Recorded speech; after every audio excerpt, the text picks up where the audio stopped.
ધર્મલોક આસ્થા અને આધ્યાત્મિકતાના પાવન મંચ પર આપ સૌ આદરણીય દર્શકોનું હૃદયપૂર્વક સ્વાગત છે।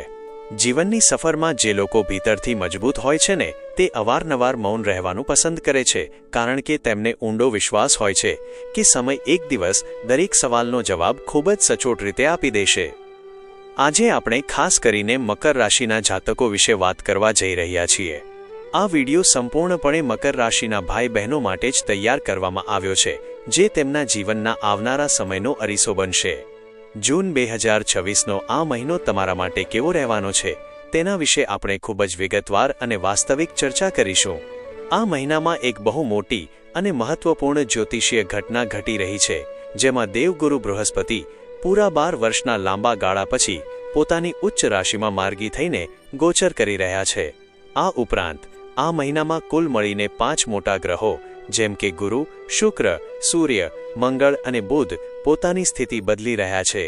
આ ગ્રહોની ચાલ તમારા સ્વાસ્થ્ય, શિક્ષણ, પ્રેમ સંબંધો, વૈવાહિક જીવન, ભાગ્ય અને કરિયર પર કેવી અસર કરશે તે બધું જ આપણે અતિશય સરળ ભાષામાં સમજીશું। કોઈપણ પ્રકારની અતિશયોક્તિ વિના જે વાસ્તવિકતા છે તે જ તમારી સમક્ષ રજૂ કરવામાં આવશે, જેથી તમે ભવિષ્યનું સાચું આયોજન કરી શકો। સૌપ્રથમ આપણે મકર રાશિના જાતકોના સ્વાસ્થ્ય અને શારીરિક ઉર્જા વિશે વાત કરીએ। તમારી રાશિના સ્વામી શનિદેવ 3જા ભાવમાં બિરાજમાન છે, જ્યારે રાહુ 2જા ભાવમાં અને મંગળ 4થા ભાવમાં છે। સ્વાસ્થ્ય માટે આપણો પ્રથમ ભાવ ખૂબ જ મહત્વપૂર્ણ ગણાય છે, જે આપણી રોગ પ્રતિકારક શક્તિ દર્શાવે છે। જૂન મહિનાની શરૂઆતમાં ખાસ કરીને 8 જૂન પહેલાં તમારે તમારા ખાનપાન પ્રત્યે ભારે સાવધાની રાખવી પડશે। જે લોકોને પેટને લગતી તકલીફો જેવી કે અપચો કે એસિડિટી રહેતી હોય તેમણે બહારનું ખાવાનું બિલકુલ ટાળવું જોઈએ। આ સમયે બને ત્યાં સુધી ગળપણ એટલે કે સુગરનું પ્રમાણ ઓછું રાખવું હિતાવહ છે।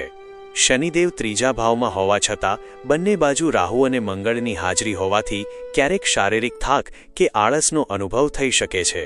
ખાસ કરીને જ્યારે તમે કોઈ લાંબી મુસાફરી પર જાઓ ત્યારે શરીરને પૂરતો આરામ આપવો જરૂરી બનશે। આ સમયગાળામાં ક્યારેક મનમાં વગર કારણે અજાણ્યો ભય અથવા એકની એક નકારાત્મક ચિંતા વારંવાર આવ્યા કરે તેવું બની શકે છે। આ માનસિક તણાવથી બચવા માટે મનને આધ્યાત્મિક પ્રવૃત્તિઓમાં પરોવવું શ્રેષ્ઠ રહેશે। હવે વાત કરીએ મકર રાશિના વિદ્યાર્થીઓના શિક્ષણ અને અભ્યાસ વિશે। પંચમ ભાવ જે વિદ્યાનો ભાવ છે ત્યાં સૂર્ય નારાયણ બિરાજમાન છે, જે અષ્ટમ ભાવના સ્વામી છે। આ કારણે અભ્યાસમાં શરૂઆતમાં થોડા અંતરાયો કે એકાગ્રતાનો અભાવ જોવા મળી શકે છે। જો તમે કોઈ ઉચ્ચ શિક્ષણની સંસ્થામાં પ્રવેશ મેળવવા માંગતા હોવ, કોઈ સ્પર્ધાત્મક પરીક્ષાનું ફોર્મ ભરવા માંગતા હોવ કે કોઈ મહત્વનો નિર્ણય લેવા માંગતા હોવ તો 8 જૂન પછીનો સમયગાળો તમારા માટે સર્વશ્રેષ્ઠ સાબિત થશે। 8 જૂન પછી જ્યારે શુક્રનું ભ્રમણ 7મા ભાવમાં થશે ત્યારે શિક્ષણ પ્રત્યે તમારો જોશ અને ફોકસ અદ્ભુત રીતે વધી જશે। હા, જે વિદ્યાર્થીઓ વિદેશ જઈને ભણવા ઈચ્છે છે અથવા પોતાના ઘરથી દૂર કોઈ મોટા શહેરમાં જઈને કોચિંગ લેવા માંગે છે તેમના માટે મહિનાની શરૂઆતથી જ વિદેશી અથવા દૂરાતુરના સંપર્કોથી સારો લાભ થવાના યોગ દેખાઈ રહ્યા છે। 8 તારીખ પછી ભારતમાં જ રહીને અભ્યાસ કરતા જાતકોના મનની દ્વિધાઓ શાંત થશે અને તેઓ ખૂબ જ ઉત્સાહથી પોતાના લક્ષ્ય તરફ આગળ વધશે। પ્રેમ સંબંધો અને મનની લાગણીઓની વાત કરીએ તો પંચમ ભાવમાં સૂર્યની ઉપસ્થિતિ હોવાને કારણે તમારા સાથીદાર અથવા પ્રિય પાત્રના સ્વભાવમાં થોડો ગુસ્સો કે ઉગ્રતા જોવા મળી શકે છે। સૂર્ય એ અગ્નિ તત્વનો ગ્રહ છે, તેથી સામેવાળી વ્યક્તિ ક્યારેક તમારા પર પોતાનો પ્રભાવ જમાવવાનો પ્રયત્ન કરશે અથવા નાની વાતોમાં દલીલો કરશે। જો કે ગુરુ મહારાજની શુભ દ્રષ્ટિ તમારા પ્રથમ ભાવ પર હોવાથી તમે ખૂબ જ સમજદારીપૂર્વક પરિસ્થિતિને સંભાળી લેશો અને વાતાવરણને બગડવા નહીં દો।